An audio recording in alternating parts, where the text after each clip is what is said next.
दुसरे चरण संतांच्या असताना शेतीच्या पोटातून असताना हनुमंतराया निघून गेला. सुरसाच्या पोटातून हनुमंतराया निघून गेला. तर पुढे असणारं एक वरंदर असं असणारं विघ्न आलं. तिथंही असणारं हनुमंतरायाला घेण्यासाठी असणारं जे राक्षस शेहका नावाचे राक्षस आहे समोर आपलं जाबाड पसरलं आणि हनुमंताला घेण्यासाठी समोर धावून आलेले आहे. गगने उडता हनुमंता छाया पडली समुद्रात सीतेचा मनोरथ सावळा हनुमंता वाढली. हनुमंत असणाऱ्या आकाश मार्गाने हनुमंताचं उड्डाण जात होतं. परंतु असणारं त्याची छाया म्हणजे सावली असणारं पाण्यावर ज्यावेळी पडली त्यावेळेस शेळकेला वाटलं आपलं खाद्य आपण खाऊन टाकावं म्हणून असणारं शेळका हनुमंताला घेण्यासाठी पुढं सरसावलेलं आहे. छाया धरिता प्राणी ग्रासी छाया ग्रहणावतीशी ते हनुमंताशी गेलं असणारं शंकराचं वरदान होतं नारदया म्हणतात. त्या शेळकेला नुसतं सावली जर धरली तर प्रत्यक्षात ती मृत्यूचा तिच्या परत असणारा येत होती. त्याचं खाद्य होत होते असं असणारं शिवरदाची सिंहका धावून आले म्हणतात.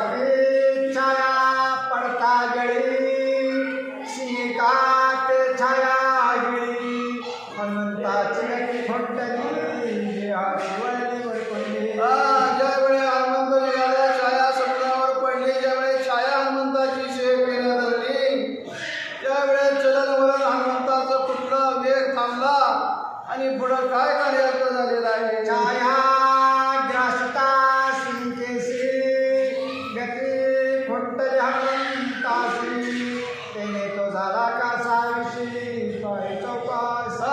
असणारा ज्यावेळी हनुमंताची छाया असणारा शेळकेने गिळी तोंडात धरली त्यावेळेस हनुमंताची गती थांबली. हनुमंत कासावीस झाला आणि कासावीस होऊन त्या ठिकाणी दुःखी होऊन हनुमंत पुढं काय करू लागलेला आहे. रघुनाथ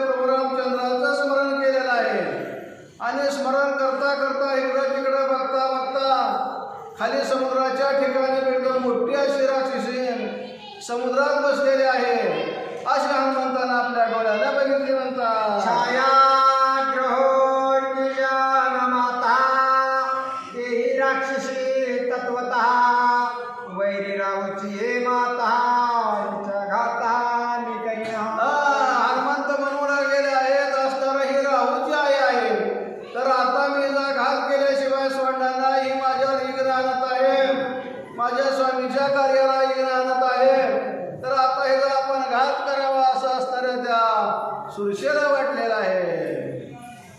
समुद्र माझे हे महावीणा ते मी करी निर्विघ्न म्हणून या हनुमंतपणा सापडतो पूर्ण मांडला. आता ज्या विघ्नाचं निर्विघ्न करेल पुढील कार्यात मी बघणार आहे, साधणार आहे असं म्हणून हनुमंत समुद्राच्या ठिकाणी खाली येऊ लागलेले आहे. सिंहिका पसरून या मुख आली हनुमंता सन्मुख कपिवाडे आली कहानिक तिने अत्तरिक मुख. एवढा असणाऱ्या हनुमंतांना केलं अकरा विकराळ रोग झालेला आहे. या समुद्राच्या ठिकाणी सिंहिका आहे त्या दिशेने ज्या वेळेस हनुमंत निघाला त्याच वेळेस असणारं शेकण मोठं असं जाबाड पसरलेलं आहे. तिच्याही पेक्षा हनुमंत मोठा होऊ लागला. पुढं काय झालेलं आहे? एक जाभाड पाताळी तुझे दाविडे नभो मंडळी हनुमान गिळावया महाबळी गर्जनीची काय टाकली. मोठ्यानं किंकाळी फोडलेली आहे, गर्जना करू लागली. आपलं तोंड मोठं पसरलेलं आहे. खालचं थोपड जमिनीवर आणि वरचं असणारं आकाशापर्यंत तिनं केलं आणि मोठ्या नारळ घेऊन असणारा सिंहिका काय करत आहे? तिच्या मुखामाजी उडी हनुमंत घाली जवळा सवळी दंतातळे जवते रगडी तव घाटी उठी घाला. असणारं तिनं एवढं मोठं अकराळ तोंड पसरलं म्हणतात. त्याच वेळेस असणारं तिच्या तोंडात उडी मारली. तोंडात उडी मारल्याबरोबर ते असणारं चापचून बघत लागलेलं आहे. आपल्या दाढत अडकलागा आपल्या होठाखाली आहेत का असं ज्या वेळी ती सिंहिका बघू लागली. पुढं काय झालेलं आहे? तिच्या उदरांतरी नकाग्रे तिचे काळी गती आपला अंतरमाळा देहुन्या करी निघे बाहेरी वानर. हनुमंतानं तिच्या मुखातून पोटात उडी मारली म्हणतात आणि तिचा काळी धरला आणि नकानं टराटरा असं पाडलेला आहे आणि ती सर्व काळजा सहित सगळा काळजाचा गड घेऊन असणारा हनुमंत बाहेर निघालेला आहे. नाही गाठा तळी अडकले नाही चालता चाकले नाही वेद मांस बक्षले जीवे घेतले वानरे. असणारं काय झालेलं आहे? ती वानर तोंडात आला त्याची चवही कळली नाही. आंबट तुरट करट कसल्याही प्रकारची वेदनाही झालेली नाही आणि असा असणारा हनुमंत या पोटात शिरला आणि त्या सिंहिकेचा प्राण घेतलेला आहे. मी म्हणे अल्प पशु तवा वानरवाती कर्कशु मरून शकताची दासो जीवनाशु येणे केला.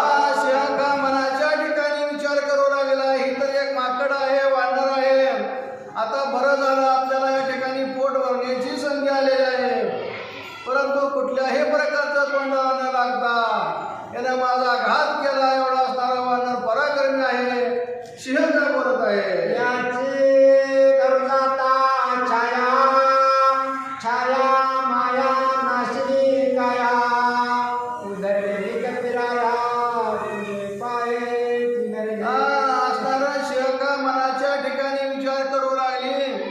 मी सर्वांचा छाया धरून सर्वांना कॅच करून घेत होती, परंतु तर एक राम भक्त आहे माझा, तो उद्धार केला असणारा मायेच्या विरक्त राहिलेला आहे हनुमंता आणि माझं असणारा या ठिकाणी जीवित्व कसं झालं. धन्य धन्य माझं जीवित्व झालं. सिंहिका हनुमंताचं असणारं स्तवन करू लागली. श्रीराम भक्ताचे रजकना निशेष नाशिकी जन्म मरण घातल्या देती ब्रह्मपूर्ण साधू सज्जन. सिंहिका म्हणू लागलेला आहे. राम भक्त कसा आहे तर एक पुनीत आहेत, असणारा परोपकारी आहेत. त्याचं नुसतं जर असणारा नुसतं आकारा लागला तर सर्वांचा उद्धार होतो, सर्वांना जीवन मरणातून मुक्त करतात. असा असणारा राम भक्ताचा पराक्रम आणि त्या रामाच्या नामाची शक्ती आहे. सिंहिका हनुमंताबद्दल उद्धार काढू लागलेली आहे.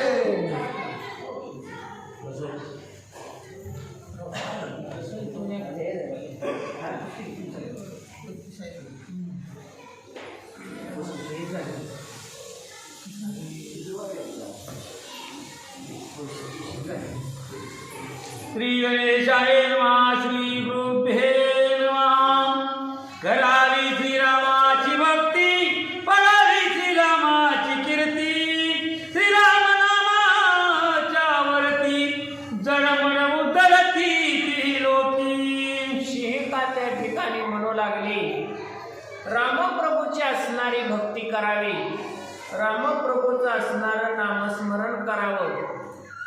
रामप्रभूचं नामस्मरण कसं आहे तर असणाऱ्या तिन्ही लोकांना मुक्ती मिळवून देण्याचं सामर्थ्य हे असणाऱ्या रामनामामध्ये आहे.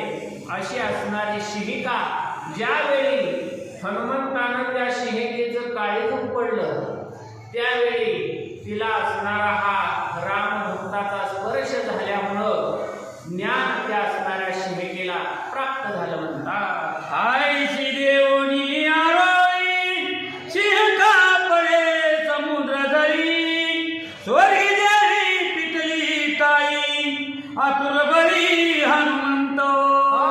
ज्यावेळी त्या शिहिकेचं काळीज हनुमंतानं पडलं, मोठ्यान अशी असणाऱ्या आरोळी त्या शिहिकेनं दिली आणि मोठा असा असणारा देह त्या शिहिका राक्षसीचा होता आणि तो असणारा देह त्या समुद्रामध्ये पडला म्हणतात. राहू पाचुनी सुटे चंद्र, तैता शोभला तो कपिंद्र, त्याची देखुनी स्तवी तैंद्र, ब्रह्मा शंकर देखुनी.